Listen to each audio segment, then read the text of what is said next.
Matthew 26, verses 47 through 68.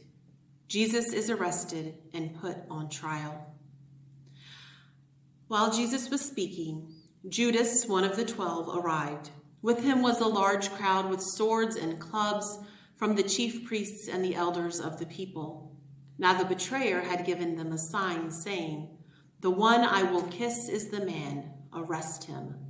At once he came up to Jesus and said, "Greetings, Rabbi," and kissed him. Jesus said to him, "Friend, do what you are here to do." Then they came and laid hands on Jesus and arrested him. Suddenly, one of those with Jesus put his hand on his sword, drew it, and struck the slave of the high priest, cutting off his ear.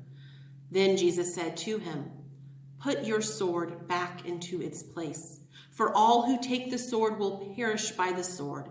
Do you think that I cannot appeal to my Father, and he will at once send me more than 12 legions of angels? But how then would the scriptures be fulfilled, which say it must happen in this way?" At that hour, Jesus said to the crowds, "Have you come out with swords and clubs to arrest me as though I were a bandit?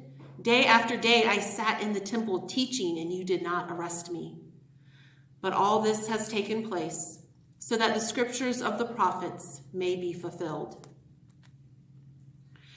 Then all the disciples deserted him and fled.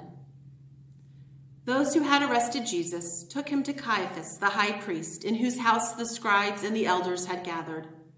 But Peter was following him at a distance, as far as the courtyard of the high priest, and going inside, he sat with the guards in order to see how this would end.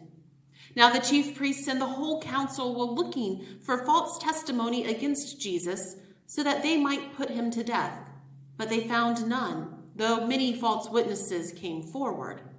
At last 2 came forward and said, "This fellow said, 'I am able to destroy the temple of God and to build it in 3 days.'" The high priest stood up and said, "Have you no answer? What is it that they testify against you?" But Jesus was silent.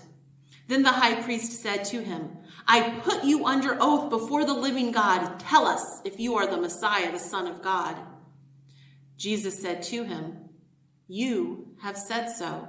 But I tell you, from now on, you will see the Son of Man seated at the right hand of power and coming on the clouds of heaven." Then the high priest tore his clothes and said, "He has blasphemed. Why do we still need witnesses? You have now heard his blasphemy. What is your verdict?" They answered, "He deserves death."